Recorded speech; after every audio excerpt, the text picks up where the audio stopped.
Welcome back to Just a Bit Outside. I am your host, Brayden Kreveling, along with my co-host, Nathan Keener. And today we will be looking back at what happened Week 10 NFL, Week 11 college, and then going forward into this week's games, kind of figuring out what players to watch out for and what college matchups that are going to be very good this week and some that you should take a look out for Saturday. So let's get that started off, Nathan.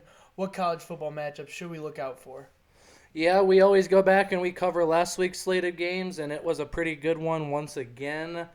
We're going to go to the Big Ten to start off with the Ohio State Buckeyes. They topped the Purdue Boilermakers 59-31. Not a close game throughout. Purdue stuck around, though. Credit to them. Ohio State is now 125-18 in Big Ten games, and they're 5-4 versus Purdue. So good there for them. C.J. Stroud is now 5 touchdowns again. That's his third game this year. That's the second most in Buckeye history doing it in a season. Garrett Wilson, he was the first Buckeye with 3 receiving touchdowns and 1 rushing touchdown. But the fascinating part about this game, there was 90 pass attempts. Really high-paced game, but no sacks, no interceptions, no nothing. It was really weird. Ohio State only had 1 pressure in the 52 pass attempts Purdue had, so fun fact there, but Purdue now has 10 straight losses in Columbus dating back to 1988. Not very good for them, but David Bell, credit, he showed out, did the things he's always done. 11 catches for 103 yards. He dropped a touchdown in the end zone really late. Garrett Wilson, though, man, we talked about 10 receptions, 123 yards, and 3 touchdowns. He also had that 1 carry for 51 yards and a touchdown on the ground. Ohio State, they're looking really, really good. They got a big matchup coming in this week we'll talk about next or down the road. But, yeah, very exciting. Now we're going to go down to the SEC where we had Texas A&M and Ole Miss. These were 2 ranked teams as well. Ole Miss, they won this game, though, 29-19. Ole Miss was 15th ranked. A&M was 11th. Matt Corral, he's not very healthy, you can tell. He really rolled his ankle against Auburn a few weeks ago. He's just trying to get through the season, but credit to him. Credit to that offense for fighting. And Zach Calzada, he's just got to be better for A&M. He threw 2 picks against this Ole Miss defense that's really just not that good. Isaiah Spiller, he was stifled all game, 15 carries for only 41 yards, but the speedster and young man, Devin Akne, he showed out. Jerrion Ely, the young back for the Rebels, he had 24 carries for 152 yards. So he's just starting to get going, getting healthy again when you have Henry Parrish and Snoop Connor there. Only so many touches, but he out-touched them 24-11-9. So they're really starting to rely off him, really going easy on Corral. He only had 247 passing yards, 1 touchdown. Had 10 carries, but most of those were just to get out of the pocket, get down, and he was sacked a few times, so that goes into it. Corral got to be better, just got to be healthier, and that's nothing he can really do right now. That's something that's focused on at the end of the season. Going and staying in the SEC, another ranked matchup, Mississippi State beat Auburn 43-34. Mississippi State has now scored, well, they did. Surprisingly, they stopped scoring. They scored 40 straight in this game. Auburn finally scored with 3 minutes and 37 seconds left in the game. So, yeah, Mississippi State really went on a run here, and Coach Mike Leach, he's given the keys to Will Rogers. He had an amazing day. It's crazy what this team's done this year. This is their second comeback of 20 points. 25-point comeback is the largest in school history, which, fun fact, a Georgia team just happened to blow a 28-3 lead again. Kind of funny, but Auburn has not given up 6 touchdowns passing since 1968, and we talked about Will Rogers. Yeah, he was amazing in this game. 415 passing yards on 55 attempts, 44 completions. Talked about them 6 touchdowns. He did good. Bo Nix, he just got to get more points on the board. Simple as that. Didn't have a bad game, just not very good. Mississippi State, they did hold Tank Bigsby to 41 rushing yards. He had 2 touchdowns, but most of those were on the goal line, so credit to them for stopping that. Mississippi State, man, they're on the come up. Who would have thought Mike Leach would start turning things around in of all conferences, the SEC, which that's where this team we're going to talk about next will be headed in a few years. That's the Oklahoma Sooners, and boy, they did not look good as they fell to the Baylor Bears 27-14. Baylor, they were the favorite in this. Oklahoma was the higher-ranked team. Baylor was at home. Credit to them. Gary Bohannon, man, he had a big bounce-back week after a loss. 117 passing yards, which that's just what he does because he's a dual threat. He provided 107 on the ground. 1 passing touchdown, 2 rushing touchdowns, so really good credit to him. But, man, this Oklahoma offense they really haven't looked right all year, and now you're starting to see it. It's not just Spencer Rattler because, fun fact, he did get back in this game. He did not play terrible, but just nothing got going. He came in with 4 minutes left in the third quarter. Caleb Williams, he came back in for those last 4 minutes in the game. At that point, it was already over. This is Lincoln Riley's first November loss, though, so credit to Baylor's Dave Aranda. He really shut him down when he was at LSU with that national championship team on D. He comes over, and, yeah, credit to them for knocking this game off. Gabe Birch for Oklahoma had 2 missed field goals, so that really, really cut into points. It wasn't good. Oklahoma snapped their 9-game winning streak going back to last year. And Baylor, they caused some ruckus there at the end. They kicked a field goal right at the end. The Big 12 tiebreaker, though, they are the only conference in FBS to use scoring as a tiebreaker. Those 3 points, we'll see how it shakes out at the end of the year. But, I mean, yeah, just Baylor, you got to have better sportsmanship there, but I don't blame you for it. Credit to you. You kicked the points. Caused a lot of ruckus, though. Credit to them. Staying in the Big 12, the other team that was going to the SEC, well, they did not look good as well. Texas lost 57-56 against Kansas, and as a Texas fan, this one was just ugly. Just really was. Kansas was a 31-point favorite.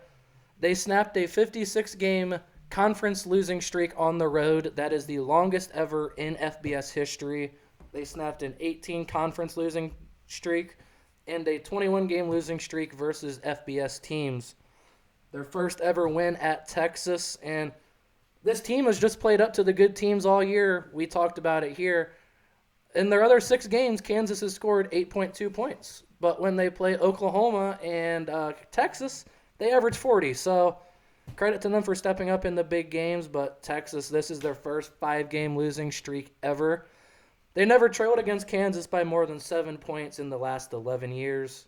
They even lost a game in 2016, but not by more than 7. So it was ugly. We go back to the Oklahoma halftime game for this team, and it was a real changing point. They were up in that game, 38-20 at halftime. Caleb Williams comes in, and they end up losing that game. Then they proceed to lose their next 4 games as well.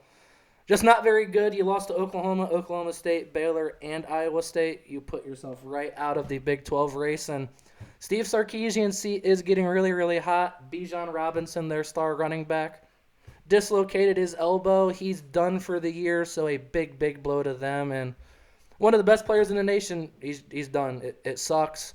Credit to the freshman, though. He needs some talk. Xavier Worthy. He now is tied for the nation's lead in touchdowns. He had 3 touchdown catches on 14 receptions for 152 yards. We talked about Bijan in his last game of the year. 14 carries, 70 yards, 3 catches for 48 and a touchdown. So he did finish it off with the touchdown, but big blow to him, big blow to college football, losing one of their stars. It does suck. The last game we're going to go into here, most of you don't care about, but this does matter in the ACC race. Wake Forest, they beat North Carolina State 45-42. This was a ranked team. Both ranked teams in the top 20, so really, really good. Wake Forest is now 1 win away from the Atlantic title, which would be their first since 2006. And fun fact, this was the same exact score as last year, except North Carolina State won that game. So ACC is going to come down to, looks like, Wake Forest and whoever can come out of that other division. I don't think it'll be Clemson, though. We'll get into that later.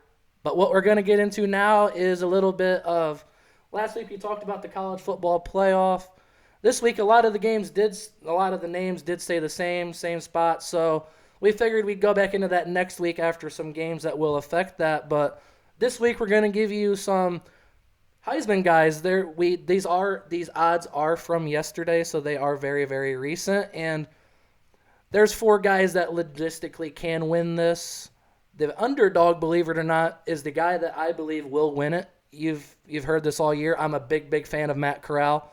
His odds are plus 500 to win it, as you compare that to Kenneth Walker of Michigan State and C.J. Stroud of Ohio State. They're both plus 300. And the favorite, the young man from Alabama, Bryce Young, he's plus 150. But these quarterbacks, they're all top 25 in completion, top 15 in yards, and top 30 in touchdown passes. So top quarterbacks in America are up for this award. It's going to come down to those 3 and that 4th running back there, Kenneth Walker. Going to come down to this game in Columbus this week between Stroud and Walker. One of those favorites will get bumped up in them rankings, I feel like, right up there on Bryce Young's ass. Bryce Young, I'm worried about, though. You got to think for the future. He's got to play that Georgia team, and that Georgia team, they're really, really nasty on D. Matt Corral's really only bad game, I'll say, was against Alabama, and if we're looking at his stats, he was 21 of 29 for 213 yards and 1 touchdown. They applied pressure all game to him. It was really hectic. He only had 10 rushes for 3 yards. Did get in the end zone, though, but when you compare just Ole Miss's overall stats, they had 34 rushes for 78 yards as a team. If you know Ole Miss, they love to run the ball. That was not good at all. But if you compare Corral's numbers to other players that have played Bama, Zach Calzada of A&M, he had 285 yards and 3 touchdowns. He did throw a pick in that game, but A&M won that game, so credit to him. We talked about Will Rogers lighting up last week against Auburn. He was 35 of 55 for 300 yards and 3 interceptions. Max Johnson, the guy from LSU, everyone's so high about, 16 of 32, 160, 2 touchdowns and a pick. So Corral protected the ball. He tried to keep them in that game as good as he could. He just fell. So credit to him. He does have 2,774 passing yards on the year, 17 touchdowns, 2 picks. But the dual threat ability is where it sets him apart. 126 rushes for 523 yards and 10 touchdowns. You just compare those numbers to a guy like Bryce Young. He's not really the rushing type. He has 2 touchdowns, 25 yards on the year. Provides those 3,025 passing yards, though. 33 touchdowns and 3 picks. Go to Mr. C.J. Stroud. 3,036 passing yards. 30 touchdowns, 5 interceptions. Once again, we know he's not the running type. But, man, they put up some stats. Bryce Young has 6 300-yard games, and C.J. Stroud has 3 300-yard games, and believe it or not, 3 400-yard games. Kenneth Walker, the man we're forgetting about, though. The man from Michigan State that gets so many touches. 228 carries on the year for him. 1,483 yards and 17 touchdowns. He has 2 200-yard games and 5 100-yard games. So he's a big, big play guy. Transfer from Wake Forest. He's going to be right in this race till the end, I feel like, with these other 3. Bryce Young is the favorite, but I feel Matt Corral, easy schedule left as compared to Bryce Young, where you're going to play Georgia. You're going to still play Auburn. You still have to play college football playoff, assuming you make it there. It's a tough road for Bryce Young. Same with C.J. Stroud. He's got Michigan State and Michigan coming up. You go to the Big Ten Championship. Matt Corral just simply won't make it to the conference championship. His team is not that good, but Matt Corral is a beast. He's one of the guys that's at the top of my list. What do you think? Who do you like in this? Yeah, I think that Young and Stroud are in a similar situation where they control their own destiny. You know, if Young plays these next couple games out and balls out and ends up beating Georgia in the SEC championship game, you know, he can lose to Georgia in the college football playoffs and still make a name. You know, I threw this many touchdowns against all these good defenses that you guys said I was going to struggle against. I beat Georgia in the SEC championship while winning that. Now me and Georgia are 2-3, and even if I lose to them a second time, these are still my resume. This is still what, and that's the same as Stroud. You know, I think that Stroud right now is not the Heisman favorite, but let's say he hangs up 3 tutties on Michigan State, a defense that has proven themselves can win games. 3 tutties against Michigan, who you're coming off back-to-back performances that are solid against teams that have made a name for themselves this year. So I think that those guys control their own destiny. Again, Matt Corral not getting him being injured right now doesn't help him. No. Him being obviously taken out of his conference championship game and college football playoffs doesn't give him those extra games for the extra stats. But as long as he doesn't mess up, I can see his name have a bad, horrendous game. It's same as Kenneth Walker. College football playoffs is not in their ideal what they're going to do. But if he, runs for 4 tutties, a couple more games, you could see our first non-QB Heisman Championship winner in a little bit. Yeah, we talk about a Heisman moment. The kid had 5 touchdowns against Michigan, came back and single-handedly won them that game. We talked about Bryce Young, C.J. Stroud, and Kenneth Walker. I do think all 3 of them control their own destiny because they have the ability to go to a conference championship game, just get one more game in there. You have the higher-ranked teams, as Bryce Young will face Georgia, Auburn, Stroud, and that. They both have tough games. So curious to see how this does come down to the end, but 4 amazing players, 3 amazing quarterbacks that will be back. Well, Corral will be gone next year, I feel. Yeah, Corral will be gone next year. Kenneth Walker will be gone. So once again, next year we could have Bryce Young, C.J. Stroud. Just amazing quarterbacks, big-time offenses, big-time programs. Credit to them for doing and putting up the stats they have this year. We talked about Stroud, though, and Kenneth Walker. Now we're going to get into the Week 12 game. Those two, they do play each other. Number 7, Michigan State, goes to Columbus, where they are the 4th-ranked team.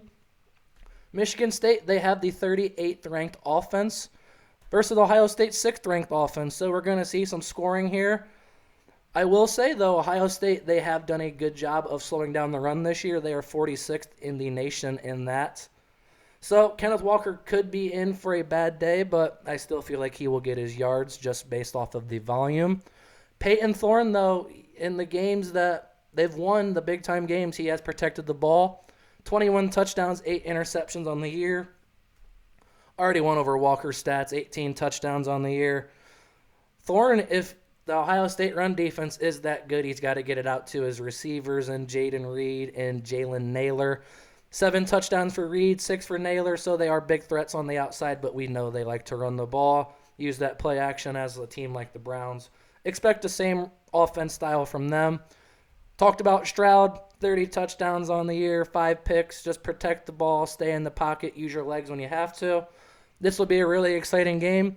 Travion Henderson, one of the up-and-coming backs in America with Bijan out. This is the premier young back in America, I would say easily. 141 carries for 1,035 yards, 14 touchdowns for him. He also has 3 touchdowns through the air. Talked about it before. This trio of receivers should be the best in the nation. Jackson Smith and Jigma, Garrett Wilson, and Chris Olave. Olave is the guy that has 51 catches, is the low guy on this totem pole. Has 11 touchdowns, though. Wilson, 53 catches, 9 touchdowns. Smith and Jigma, he had a big game last week for the Ohio sophomore from Ohio State. 59 catches, 1,027 yards, and 5 touchdowns on the year. So he's pacing this group of 2 first-rounders, believe it or not. That's crazy to think. Big game in Columbus, though, that will be deciding in the Big Ten race, college football playoff race, Heisman race. A lot of things are happening in Columbus, so make sure you tune in for that game. As is this game, another very, very exciting one. They have to stay in it, though, and have to come out really, really aggressive and hot. That is number 21, Arkansas, as they travel to Tuscaloosa and face number 2, Alabama. Arkansas, they love to run the football. They're 20th in the nation in rushing. Alabama, though, they have the 14th ranked running D. They like to apply pressure on the quarterback. We've seen them do bad things to Will Rogers, Matt Corral. That defense really is just amazing. They're going to put the pressure on KJ Jefferson. He's a running threat. He has 1,990 yards on the year, 17 touchdowns, 3 picks, so he's really done a good job at that. Has 107 carries, though. That leads the team for 474 yards and 5 touchdowns. They got more guys out of the backfield. We got Traylon Smith. He is their big bully back, 101 carries, 513 yards, 4 touchdowns on the year. They're going to look to get the ball to Raheem Sanders and Dominique Johnson, along with Treylon Burks, a big play receiver. Going to be a top pick in this NFL draft. On the year, he has 52 catches, 815 yards, and 8 touchdowns. touchdown on the ground. He's just a big, big physical guy that's a yak monster. They like to get him the ball short and just let him run.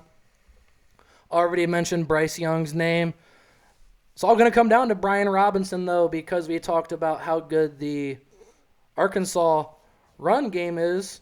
They do have a very good run defense themselves. Brian Robinson's really going to be tested, 14 touchdowns on the year. Jamison Williams and John Mechie, they got to step up big, 10 touchdowns for Williams, the Ohio State transfer. Mechie has 6 on the year, but watch out for Cameron Latou. He's a big red zone threat. Only 15 touchdowns on the year, or 15 catches, but he has 6 touchdowns. Big play guy in the end zone that they will look for. Arkansas, if they can stay in this game, I feel like they can give Alabama a problem, but I don't feel like that will happen. Just that defense is really, really good from Bama. Credit to them. They're probably going to step up in this game. Going to the ACC, number 10, Wake Forest goes to Clemson. Clemson not ranked this year, not doing good. Justin Ross is now out for the year with a hairline fracture in his foot. The 6'4" guy on the year, he done amazing. He was their leading receiver in touchdowns, yards, catches. Big, big blow to them. Joseph Ngata and Bo Collins, the sophomore, they have to step up. Ngata only 1 touchdown on the year. Collins has 2. Expect a lot out of them. They have to step up. DJ Uguale has to get them the ball. Only 1,752 yards on the year. Not very good at all. 8 touchdowns, 7 interceptions. He does have 4 on the ground. They have started getting Will Shipley, the talented freshman, more involved. 93 carries for 438 yards, 7 touchdowns for him. They just got to slow down this passing offense from Wake Forest. Sam Hartman is a legit QB1.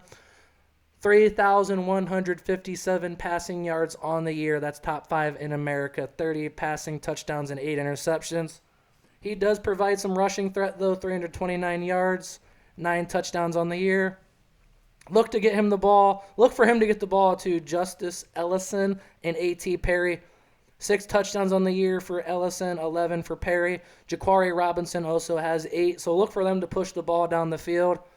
Wake Forest has that 16th ranked offense, but Clemson, they have stayed in games this year because of their 45th ranked defense. Look for that to step up again. We also have number 3 Oregon traveling to number 23 Utah. This is a big, big game, and we're going to go into a Utah player that should be talked about more on the national stage, and he is not. His name's Tavion Thomas, and you're wondering, oh, who's this guy? Believe it or not, he is an Ohio boy from Dayton Dunbar. He was the 18th ranked running back coming out. 3 stars. He went to Cincinnati, ended up transferring to Independence Community College. If you've seen the show on Netflix, Independence, they are covered in that. So he went to a big program. Transferred out to Utah, and wow, he's done some amazing things on the year. 122 carries for 742 yards and 14 touchdowns. That's already 3rd in Utah Utes history in just 1 year. He's going to be a guy that will just rumble and tumble into the end zone. They also have TJ Pledger, 69 carries, 502 yards, 5 touchdowns for him. They rely off their tight ends, Brett Cuthley and Dalton Kincaid. 5 touchdowns for both of them on the year. That Oregon defense is good. They've got to step up. Oregon has the 47th ranked rushing offense. Utah, though, the 35th ranked running D, so we will see how that goes. No, I'm sorry. Utah has the 35th ranked rushing offense compared to their 96th ranked rushing D, and then Oregon has the 62nd. So both teams are going to run the ball here. Look for Travis Dye to get the ball, 12 touchdowns on the ground, 2 on the year. Devin Williams, a young speedster, the freshman, 23 catches for 349 yards and 2 touchdowns. Look for Anthony Brown to get him the ball in open space. Those are the big 4 games we're going to cover for this week, though, to move on. We do also have SMU at number 5 Cincinnati and number 11 Baylor at Kansas State. Those are 2 games to keep on your radar, but those 4 all-ranked teams except Clemson. Still a big, big name, though. At Clemson, it will be a rocking just environment. Look for college football to have another amazing week this week, just as the NFL did in Week 10. Krevling, get into that. Yeah, we move on to Week 10, and actually I'm going to start us off with one of the most interesting but disappointing games that I've watched ever in my life. we have the 0-8-1 now Detroit Lions. They played the Pittsburgh Steelers, and it ended up being a 16-16 going into overtime, and that's the final score that we got. We got 16-16 tie ball game, and I'm just going to voice my opinion right now, and I feel like a lot of other fans go into this. I think that the OT rules need changed. There's different ways that you can do it. You can do it the college way. You can do just play until someone gets something. You can do what I thought was this is kind of a crazier idea, but start them at whatever yard line and how many ever plays it takes to get to the end zone. Give that other team a chance, and that may plays just some format to where we can get rid of ties all along in the NFL. Keener explained. Yeah, I'm not a big fan of the tie rule as well. We are in one of the most macho sports basically in America, in the world. And it's the one sport that can end in a tie. Yes, I understand soccer and that do, but this is football. There needs to be a difference, especially at the highest level. You can't come out with a tie. It just looks wrong. This was a sloppy, rainy game, though. It got really, really bad in overtime. The Steelers, they didn't have Big Ben. He got COVID a few days before. Credit to him, though, for stepping up, saying, I think I have it, didn't go in the facility, give it to anyone else. Credit to Big Ben for once. But, man, the Steelers got to protect the ball. They had 3 fumbles. They lost 2 of them. They were 1-3 in red zone attempts. And they really did have a chance to win this game. They had the ball with 8 seconds left driving on their own 38-yard line. Pat Freiermuth, he just fumbled the ball trying to get out of bounds. That ball just sat there. Lions were able to recover and just go into a tie. It was ugly. Chris Boswell, though, he did have 3 of 3 on field goals. So you feel pretty comfortable if he gets that field goal. It's going through the uprights. DeAndre Swift, one of the only talented players the Lions have, let's just be real. He had a career high in yards, carries, and he had a 93% snap share while also a 24% target share. So for all you fantasy owners, you target volume. Swift is getting so much. Jared Goff, though, lowest yards since 2019 with the Rams. He was 4 of 18 on third down. Well, no, the offense was. Goff, though, man, on third downs, he just did not look comfortable. They were 2 of 2 on fourth downs, though, to keep the drive going. Ryan Santos, though, man, he missed a 48-yard field goal with 4 minutes and 3 seconds left. Just that ball should have went through. It was just an ugly kick from the get-go. Ugly tie game. Ugly sloppy game. But this was almost an NFC North game. Both teams ran the ball, just got out of there. But it ended with a tie. Very, very sad. Lions, they just got to get something going. And Don Campbell there, he got to get something going really quick. Moving on to the next game, we have the Cleveland Browns had a rather disappointing week 1 outside of post-Odell Beckham Jr. era and proceeded to get 45 unanswered points scored on them. Final score, 45 New England, Cleveland 7. Keener, take us through that game. Yeah, we've known Baker's been nicked up all year, but I've always said, Baker, if you're not able to go, don't go. It's looking like it's just being worse and worse on him with his shoulder, with his ankle, just the ability to throw the ball. It does not look good. Going up against Bill Belichick, that Patriots were in their 1,000th franchise game. They came out on top, so credit to them. The Patriots had points on 6 of their first 7 drives. Mac Jones was pulled with 38-7. They had 45 unanswered points, just very, very ugly. Mac had drives of 99, 95, 92, and 83 yards. They moved the ball right down the field on that defense. Jacoby Myers, believe it or not, he had 1,500 career receiving yards, but not a touchdown. He finally got in the end zone against Cleveland. Credit to them. The Browns had the 5th-ranked run D coming into this game. Mac Jones, man, he just stepped up. Ramondre Stevenson, he was a tank on the ground for them, the rookie out of Oklahoma. 20 carries, 100 yards, 2 touchdowns for him. Talked about Mac Jones, though. 3 touchdowns for him. Protected the ball with no interceptions as Baker Mayfield. Going to his stats, he was 11 of 21 for 73 yards, 1 touchdown, 1 pick. Not good numbers from him. Keenum came in at the end, had more passing yards, believe it or not, 8 of 12. Baker, man, if you ain't right, don't go out there. We don't need you to get hurt, put the team in danger of losing like it seems like you did, just being honest with it. He did not look right. Patriots came out and attacked. Credit to them. They won this game handily. Carolina Panthers were on the prowl and swallowed up the Arizona Cardinals 34-10 in Cam Newton's debut. He threw 4 passes and had 3 rushes, with also a passing touchdown and a rushing touchdown. Take us through that game, and also being a Cardinals fan. It's just a weird week for the NFL. We're going to get into some teams later, but a team we're not going to cover, the Rams. They went down. Just the Steelers, they didn't go down, but they tied. Just a lot of big names went down. Arizona was one of them. Colt McCoy, he came out again as Kyler Murray was still nicked up. He did not look like the Colt McCoy I saw against the San Francisco 49ers, though.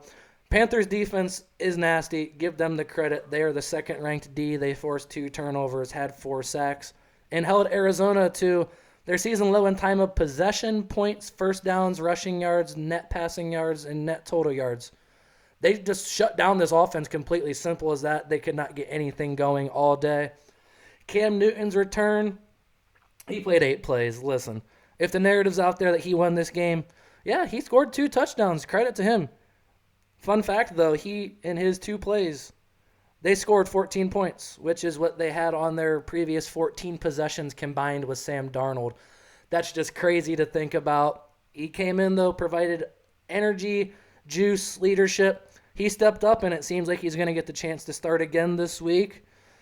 Arizona, they just 4-13 on third down. They are 5-14 overall against Carolina, which is just really, really weird. It seems like they can't beat this team. And even last year they went and lost this. They played week 5 last year. They lost 21-31. So this Panthers team just has their number, believe it or not. Matt Rule seems like he has Cliff Kingsbury's number. They just got to get healthy. We're not viewing this Arizona Cardinals team the same. They're all nicked up, man. We're not viewing that Green Bay Packers team the same with all of their injuries. We're not viewing Tampa Bay. They have some injuries. We're not viewing them the same. Teams have injuries. Granted, they need to go win the game. Arizona did not, as they got waxed 34-10. They got to come out this week and really respond as they go to Seattle. Kyler Murray expect to be back.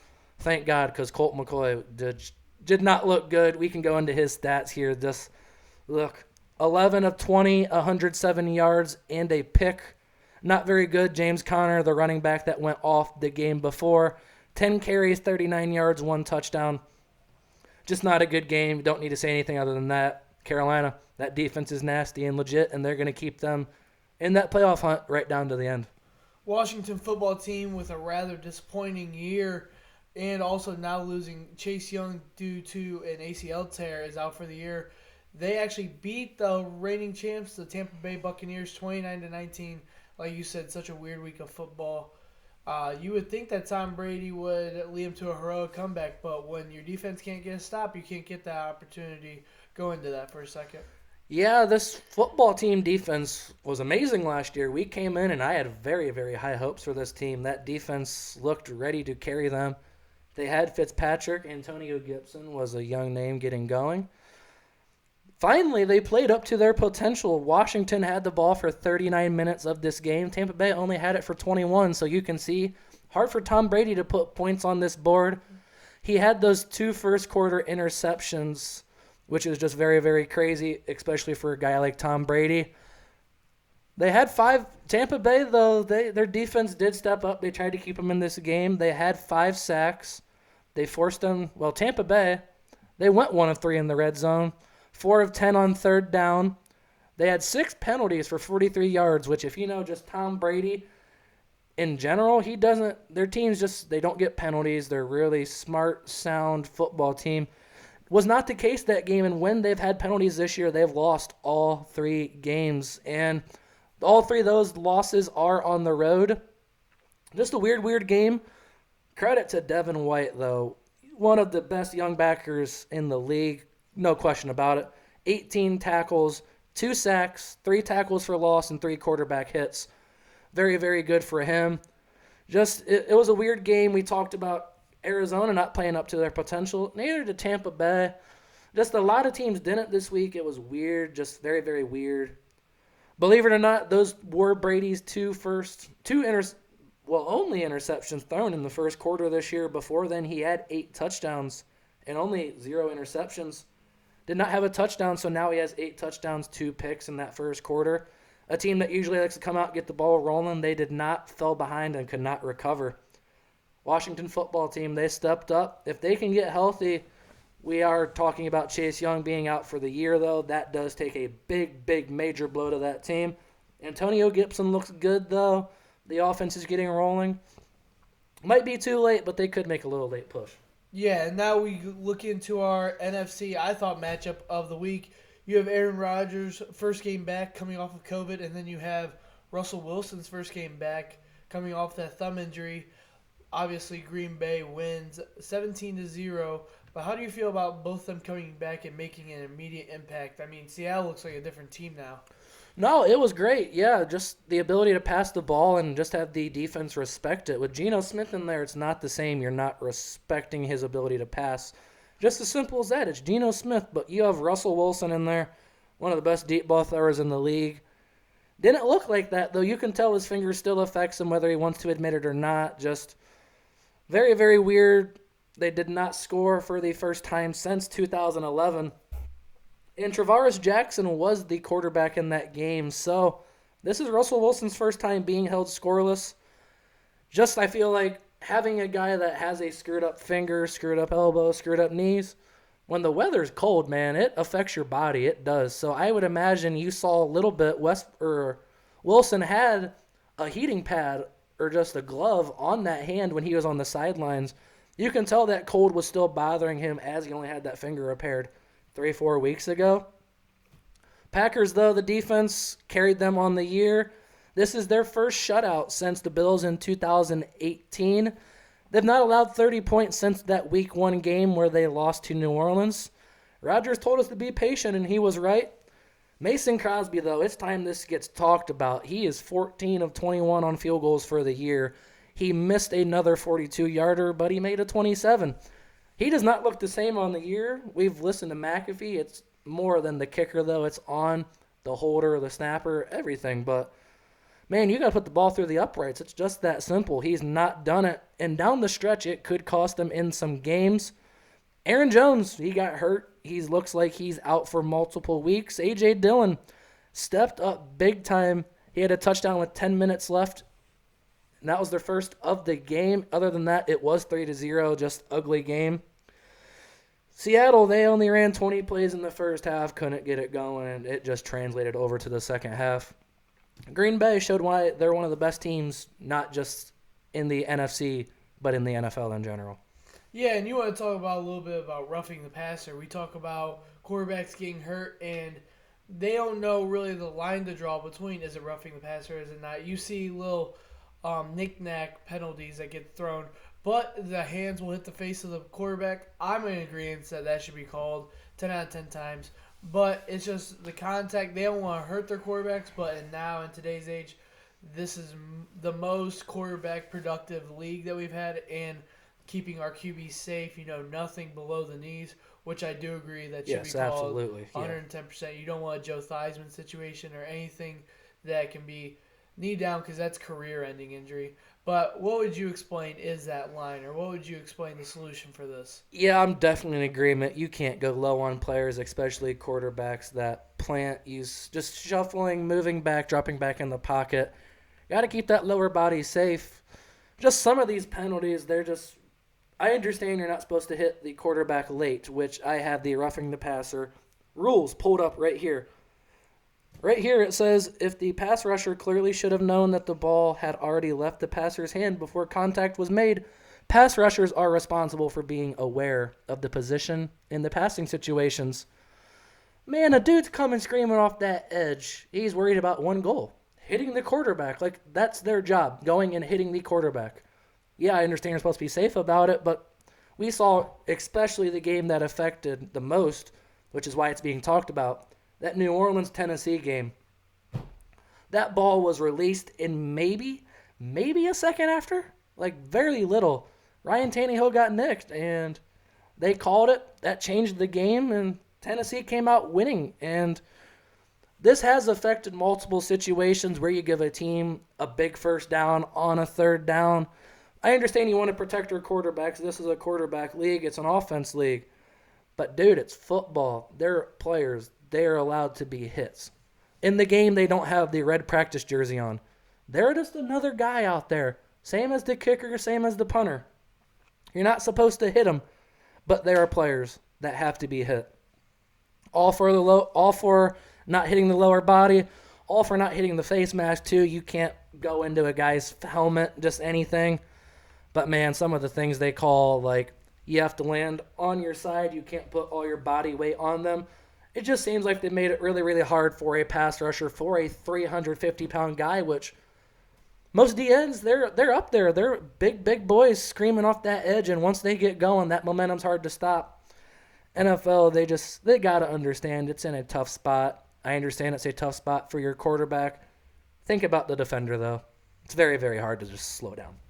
Yeah, and it's one of those things where you don't agree with what's being called, but then you go, well, if that next play is getting called, then you got to call that one. So, absolutely. We sit around and watch them all day on a Sunday. There'll be ones called, and we'll be like, well, that's soft. And then you'll see one later in the day, and we're like, they did keep it consistent, though. Yeah, that's something I will give with the NFL officiating is even though some calls are softer than others, they have a very consistent line, and it is pro quarterback. But if that's what you got to do, I mean, we don't sit out there. We don't turn on games to watch D linemen tear it up. We sit there to watch big guys' names like Aaron Rodgers, Tom Brady, Lamar Jackson, Kyler Murray. We watch quarterbacks. Quarterbacks, that's who jerseys get bought. Baker Mayfield is sitting right here. That's the jersey that gets bought. That's the money that brings in. They don't come in here to watch Everett Griffin and all these guys come off the line. They come to watch the quarterbacks gunsling the ball. And I necessarily don't agree 100% of the time with the rules, but if they want to keep it consistent, that's how it's going to be played. You have to be able to adapt. That's being a professional in your career is when your boss gives you something and says, it's not going to go like it used to for the past year, 5 years, 10 years. We're going to have to make some changes in the house. You got as a professional in whatever career, be ready to accept those changes and be able to adapt and still play at the level that you have played at. Yeah, that's similar situation with what NBA players are going through right now. Very, very similar situation. You got to adapt to the rules. I understand that, but man, they've made them rules so hard. They just don't let it affect big games. That's all I'm asking. If we get into the playoffs, man, don't call that shit because those are the games that matter. Regular season ones, yes, they do, but don't let it affect a Super Bowl, NFC Championship, anything. They're making a template of what we don't want to see in the playoffs so that we don't have to call them on you guys. I hope so. Moving on to Week 11, we have a good slate of games. I feel like going down the list, there's a lot of close spreads, and I'm very interested in these games. So we'll start off with our pick'em. Thursday Night Football, November 18th, 8:20 kickoff. We have the New England Patriots going to the Atlanta Falcons. New England coming off a huge win. I will take New England in this game. Yeah, I'm going to take New England as well. Atlanta, I'm not really concerned about. Cordell Patterson nicked up. Matt Ryan did not look very good last week.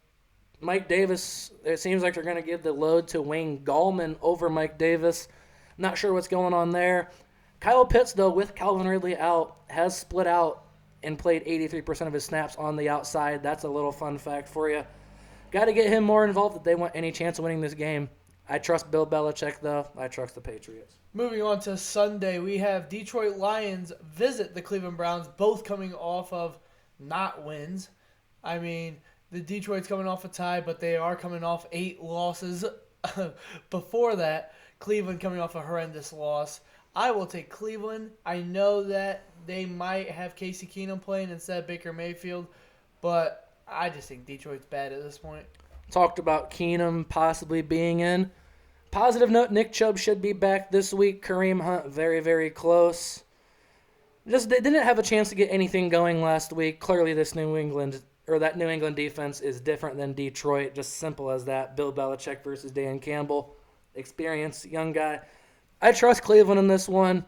Detroit, I feel like they will put up a fight. Cleveland, though, we talked about their 5th-ranked run defense. DeAndre Swift might be in for a bad game. Baltimore will visit the Chicago Bears, who actually have 4-game losing streak. Baltimore might not be without their star quarterback Lamar Jackson, as he was asked to leave practice today with an illness, non-COVID related. So obviously he won't be missing 14 days, but he could be missing sometime, maybe this game. I'll still take the Ravens. Going to take the Ravens as well. This game at Chicago could have an effect if it gets cold or not. I don't believe it will. I did want to see Lamar versus Justin Fields. Possibly Justin Fields sits there on the sideline, see a little bit of Lamar's inspiration to run. Fields, man, he worked on running the 4.4 and shit in the draft, but yet you see in the NFL he's not really using his legs. The line's bad, your receivers aren't good. Get out and scramble around, man. I want to see it. I want to see Lamar in this game. I want to see Fields. I want to see him go at it. I'm going to take the Ravens, though, whether Lamar plays or not. We have Green Bay visiting Minnesota to finish out their second meeting of this year. Green Bay is favored -2.5 after coming off the 17-point win at Seattle. So I will take Green Bay going into this game. This is one of the most fascinating rivalries in all of football. Like, this is a big, big one. You talk about a guy like Brett Favre retiring and ending up in Minnesota. That's just added fuel to that fire. This series all-time is 63-55, 3 ties. Aaron Rodgers, though, crazy that he is 15-9-1 against the Vikings.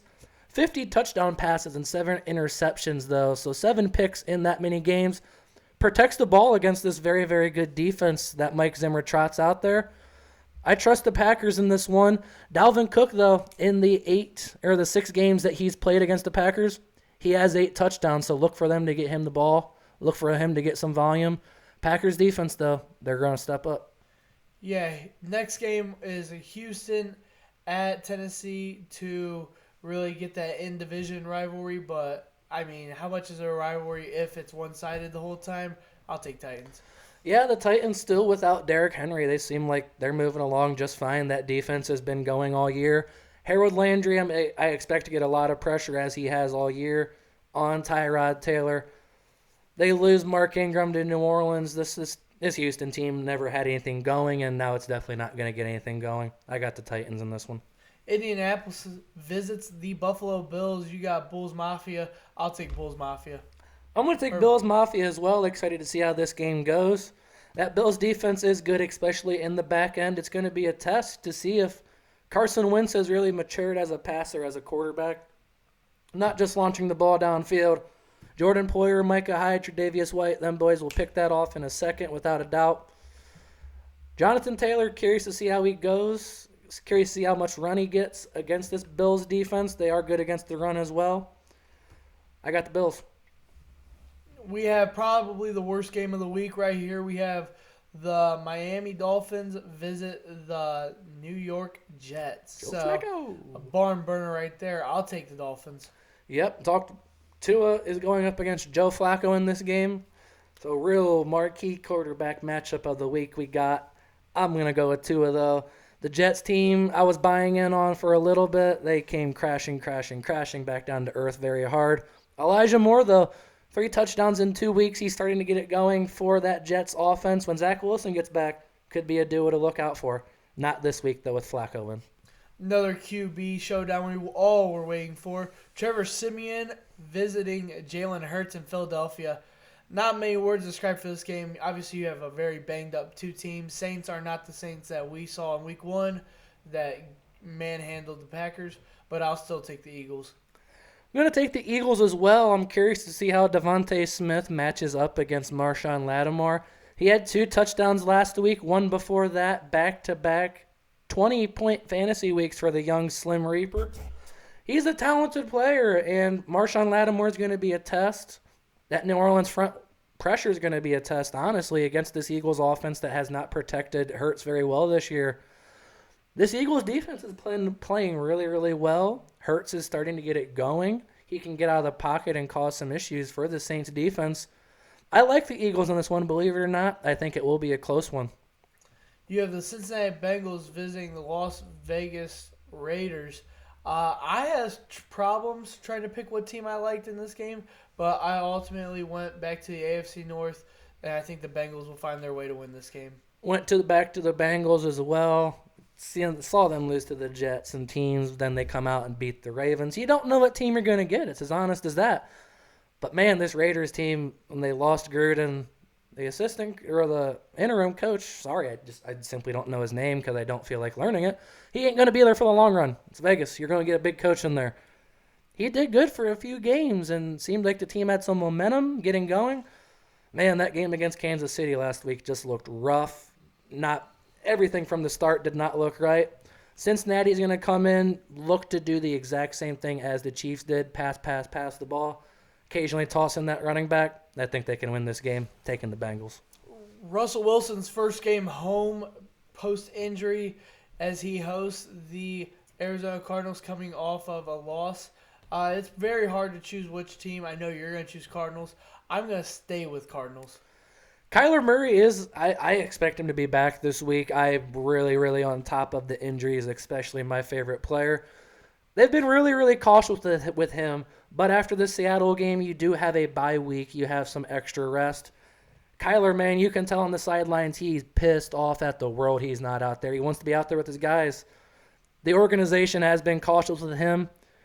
I feel like at a certain point, though, especially a in-division game at Seattle, you don't want Colt McCoy in there. Especially Colt got nicked up last week. Chris Streveler, you seen, is not very good. Apparently, they tried to sign Shane Buechele off of the Kansas City practice squad this week. Don't know if that's a sign of things to come or not, but if any quarterback is nicked up, I expect them to trot out Kyler Murray. Big division game. It's an ankle. Very, very serious, though, to plant, to throw. I trust my dude, though. I trust that they've been smart with him. I trust he wants to get back out there. I'm going to take this team. Going to Seattle, though, always very tough. Dallas Cowboys visit Arrowhead, and the Kansas City Chiefs coming off a win and a 3-game win streak. I'll stick with the Chiefs. I'm going to go Cowboys in this one. I understand the Chiefs looked good last week, and they've looked good for a couple of weeks, but you've done that against dog shit teams. Like, it's just as simple as that. You get the Dallas team, and this Dallas team is very good.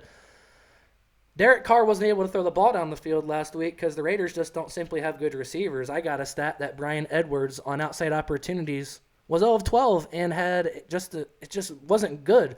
They put guys in single-man coverage out there, and the Raiders couldn't get any separation. Well, now you get C.D. Lamb, Amari Cooper, Michael Gallup, even Cedric Wilson, a guy that stepped up for them this year. They got them tight ends. Zeke, expect him to get a big work this week, I feel like. Going to be a high-scoring game. I like the Cowboys in this one going into Arrowhead, getting the dub. Yeah, I don't necessarily agree with 3 dog shit teams because you face a tough Green Bay defense along with they a barely 5-4 won. Raiders. They beat Jordan Love. Congratulations. Yeah. The Raiders are not good. I know you're a Derek Carr fan. Look me in the eyes. They're not good. No, but they were number teams. one. They're number one in the AFC going into that. And I don't think Kansas City's back on championship level because that is not true. But I think that they can continue this win streak as much as they go. I think if they play just like they did in these past 2 weeks, now they did play bad 2 weeks ago against Green Bay. But, I thought that shut off. But going into this Dallas game, Dallas has not played hot either going into this game. So, I mean, who did they play last week? I don't even know. Who did Dallas play last week? Oh, Dallas last week, they played... Shit, I don't know. No, I was just in shock because Joey Bosa is now possibly out. He's one of 5 players that was a close contact. So, Joey Bosa might be out for the Chargers game, which we'll get into soon. That's just an alert I got on my phone, though. That's just his next game. Wow. I'm not sure who Dallas played last week. Dallas had a good game. They routed Atlanta 43-3. They were so this will be a fun, high-scoring matchup, probably, honestly, because the Chiefs' defense can't stop the chair that we sit in. And the Dallas defense does not look good, giving up a lot of points to Denver 2 weeks ago. So I would almost say that's one of our more interesting games of the week. Going into this Chargers game, we have the Chargers hosting the Pittsburgh Steelers, who are not playing as good as they could play. I think both these teams have not reached their ceiling yet. I'll stay in the AFC West and take the Chargers. I'm going to take the Chargers as well. This Bosa thing could be scary, though, because it says 5 players are in close contact with him. He's unvaccinated, so if he gets a test, it could be very, very bad. Pittsburgh, though, dealing with damn near the same amount of injuries, believe it or not.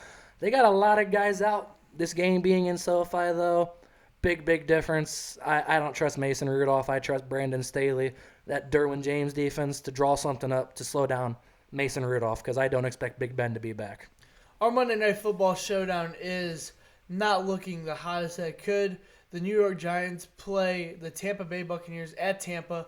I think that Tampa finds a way to regather themselves as a group and route this game to be a blowout win. Yeah, well, I'll get into this game a little bit more here in one of my lines of the week, but I got Tampa in this one. Saquon, I expect to be back this week. All reports are he at practice, cutting, looking good on that ankle. That defense, though, for Tampa Bay is a different animal. If you got a guy like Devin White, Levante David, they're going to be right there paying attention to Saquon all game. Daniel Jones, he'll be facing the pressure. This receiving core has been one of the weirdest in NFL history this year. It's just weird. Between Galladay, Sterling Shepard, Kadarius Toney, they've all been hurt and nicked up, and seems like on every damn injury report. I like this Buccaneers team. You don't know who's going to trot out there to catch the ball. Saquon being back, though, very excited to see him back. Now, what you kind of talked about, the lines are locks. That's what next segment we'll get into our show. What lines are locks for you? I'll go right off because we were just covering it. This is my lock of the week. I got Tampa Bay covering the 11-point spread. Tom Brady is 5-1 against the Giants. Fun fact, the only loss was the Super Bowl to Eli Manning. I don't think Eli Manning is going to trot out there and save the New York Giants. He has not lost 3 games in a row since his first full year as a starter in 2002. And that's when he actually lost 4 in a row. So believe it or not, Tom Brady, he don't lose back-to-back games very often, let alone back-to-back-to-back. I'm going to take Tampa Bay in this one. I'm just trusting the numbers that I have in front of me. Feel like they can cover 11 at home versus a mediocre Giant squad. Go through your all. Go through the other Yep. ones. I got Miami. I have them covering -3 at the Jets.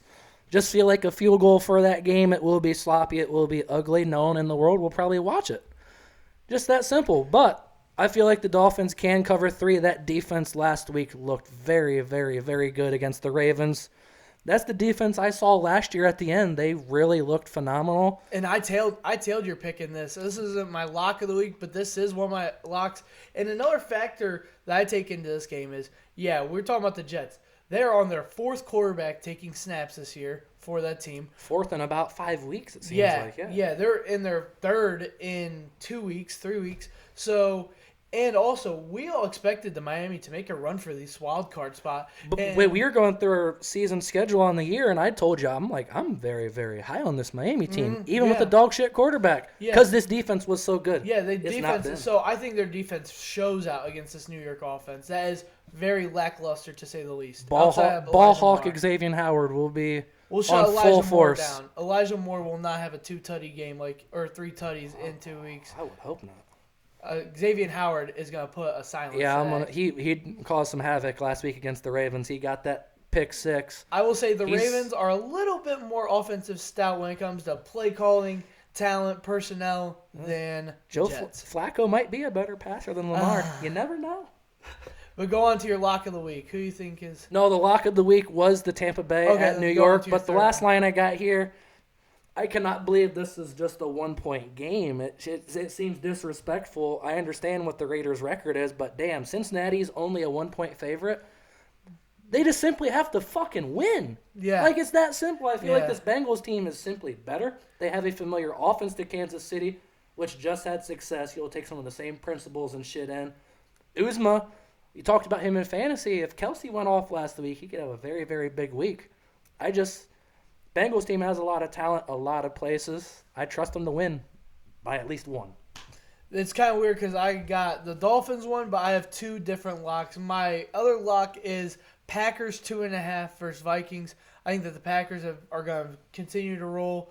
They did when Aaron Rodgers was taking snaps, and they did after Aaron Rodgers. Or they did before Jordan Love took snaps at one game, and they're going to continue to after Jordan Love takes snaps. Jones could be a very big factor in that. Dylan, though, man, dude's got quads like Saquon. He runs like Saquon. Very powerful.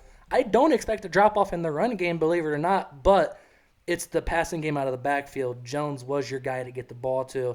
Who's going to step up in that spot? Now, as the guy that would, Kylan Hill, he went out a few weeks ago. Yeah, done for the year. AJ Dillon was still productive in the pass game. 2 receptions for 62 yards. He did have 2 rushing touchdowns with 66 rushing Forgot yards. he had that big 55 So yard. I don't know. I know it's a drop. I know it's a drop off because we are talking about Aaron Jones. But if AJ Dillon can fill those shoes, I don't see how this line doesn't hit. And then my lock of the week is my favorites. My Indianapolis Colts, I think, can cover a 7-point spread against a Buffalo Bills that really haven't found their offensive stride yet this year. They went to the AFC Championship game last year, and they just haven't been that same team that they were in Week 20 that they were last year. So I can kind of see them just covering a touchdown spread. I mean, how Jonathan Taylor's been running and how Carson Wentz hasn't been a very turnover prone like he used to be, I think that 7 points can be reachable. Now that we go to our fantasy players of the week, I will go through my 3. We talked about A.J. Dillon. Aaron Jones is out for Week 11 and probably Week 12 and 13. A.J. Dillon filled in those shoes by having 26 points last week. He had all those stats, 2 rushing touchdowns, over 60 yards of receiving production. That's big for a running back in fantasy world. We move into a tight end spot. I have a guy who has been struggling in fantasy the past couple weeks, but I think he'll find his groove. Facing the Kansas City Chiefs defense that has been struggling, I think Dalton Schultz will go back to his early Week 1, 2, 3 performances where he was hanging up 15 points a game, it felt like, and everyone was trying to grab him. Next quarterback, I have Cam Newton, who looks like he's going to be taking the first team reps and taking the snaps over from P.J. Walker. Like I said, he only had 7 snaps, so I'm not going to be one of those guys that jumps on the wagon and says that he's oh-so and everyone should try to sign him and everyone should trade for him, and he won that game. But he did have a rushing touchdown, did have a passing touchdown, and limited opportunities in the goal line. He shows that he's still that goal line threat when he gets into the game, and I think that he could win or at least put up good points for your fantasy team. Yeah, you were talking about Newton. You are too, man. P.J. Walker, we watched him in the XFL for the Roughnecks. He came in. Last week he went 22 of 29 for 167 yards. He did throw a pick, but that was very, very fishy. Incredible play by Jalen Thompson of the Cardinals. But, yeah, I like seeing Cam get a shot. But, man, PJ, he looked good. He's not adjusted to the NFL game yet. Good Lord, he played the XFL in Temple. He was getting going. Sucks to see him not get some run. I would expect him to be in some packages, though. Cam's still learning the system. Do like him, though, for his rushing upside. I always say this, you look at a guy like Lamar, he does get you rushing stats, believe it or not, or passing stats. But someone like Jalen Hurts, he's been a quarterback 1, as in a QB1. That's top 12 in the position 10 times this year. That's the most in the NFL, and it's because of the rushing floor that he provides. You know it's going to be there. You know it's going to be a safety net. Cam can provide that. 3 names I have here. I'm going to start with my running back. I love revenge games. I love that. I feel like players do have a chip going back and playing a team, especially one that cut them after an unfortunate injury. This is a guy I've been looking to a lot. I'm a Cam Akers fan. Akers tore his Achilles, and you're seeing how running backs are responding. Deontay Foreman, he was a Texas Longhorn, was drafted by the Texans. He got cut after he tore his Achilles, catches on with the Titans, and he, over Adrian Peterson and Jeremy McNichols, looks like their lead back. This is his revenge game he talked about. It's just an exceptional matchup. He's available in 95% of leagues, so should be able to get him. I bet you that number changed after yesterday's waiver wire, but still. Foreman went from 21 snaps to 35 last week and outpaced Adrian Peterson in touches, 13-9. Talking about chasing volume, even McNichols, the receiving guy, only had 7 touches. So Deontay Foreman, believe it or not, is trending in the right direction to be the featured back. If he's still on waivers, man, go out there and get him on your team pronto. He has a chance to be an RB1 for a team down the stretch in playoff contention. A wide receiver I'll go to here. You were watching a game last week, and you're like, dang, did that team just throw an interception? And I'm like, no, why? You're like, why is that guy wearing number 39? And that's Jamal Agnew of the Jacksonville Jaguars. They play San Francisco this week. Agnew's doing exactly what we thought Laviska Shenault would do. He's being used all over the field to help an offense that really is just struggling. He was targeted 5 times on Sunday. He was not. They didn't connect on any of those, him and Lawrence, but he had 3 rushing attempts for 79 yards and a rushing touchdown. Agnew's put up double-digit PPR points in 4 of the last 5 games. It's almost like he's their Cordell Patterson. Just get him the ball, let him go to work. And again, we talked about a guy that's available in 91% of leagues. Just some crazy shit you can go see.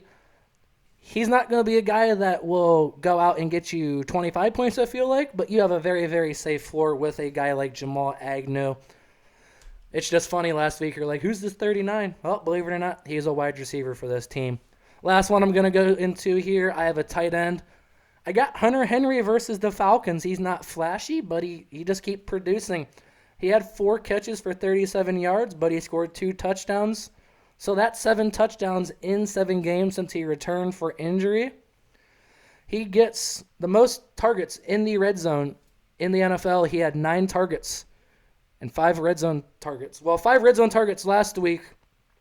He's averaging 5.7 on those targets versus a guy like Jonnu Smith they also signed. He averages 8.4, so you can see what they're doing. Henry's more of the get it to him, let him work. Jonnu just not really doing anything right now. At some point, these numbers will regress because he just can't keep scoring touchdown after touchdown after touchdown. But against this Falcons team, I feel like you can rely on getting a touchdown again, as he's been a tight end 1 in 6 of the last 7 games. I trust Hunter Henry in this one to get a tutty. Now, who's your bold prediction about, or what is your bold prediction for this week? It might change now after I got that alert about the Chargers team, but I have the Chargers beating the Steelers by 17-plus points.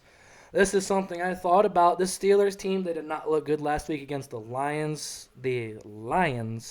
They're going to be without Ben Roethlisberger, Mika Fitzpatrick, T.J. Watt. Joe Hayden has a foot issue, questionable. Chase Claypool has a toe injury. He's questionable. But after that, you got your 2 guards in Dotson and Turner. They're both out as well. So a lot of injuries for this team. The Chargers team, I will say, at home, it's just they're at home. Mike Williams, though, he nicked up his knee 4 weeks ago, and in these last 4 weeks, they're 1-3. This Chargers team doesn't look the same without him. But without a guy like Joe Hayden on the outside, they've lost a lot of corners in the past few years. This team could go put up some numbers, put up some points. Austin Eckler, a big, big name. Justin Jackson getting going in that running game for them as a backup. I like the Chargers winning at home by 17. My bold prediction is a guy who's struggled this year and has almost been talked about getting his spot taken. I think he will have a 3-tutty game and make sure his team is not dead last in the AFC East. That is Tua Tagovailoa from the Miami Dolphins. I think he just has not a silence the haters, because obviously he needs some criticism the way he's been playing. Obviously everyone expected, coming from being an Alabama boy, we didn't expect this many mistakes, and we thought that the progression for the Miami Dolphins was going to be a little higher, and that the rise of this team being a threat in the AFC East was going to be a little bit more threatening. But I think he has a 3-tutty game, whether that is passing or scoring. And I thought ideally he's going to have about 200, 250 yards, 2 passing tutties, and then get him a rushing tutty somewhere. But I think that he makes sure his team is not on that Jets level, and that he might try to, but the way the Patriots are playing, I don't think he threatens to take that number 2 spot in the AFC East, but at least staying solid third is the worst that they can do. Yeah, don't just be worse than the Jets. I will say on that point, though, this team, you have 3 first-round draft picks for next year, man. It might as well start sucking. But, damn, you got to beat the Jets. That's for damn sure. Yeah, if you don't go out and get Deshaun Watson, you might as well just roll with what you got. Yep, simple as that. Well, that will do it for us today. I'm your host, Brandon Krevling. This is Nathan Keener, and we are signing off for NFL Week 11. Peace.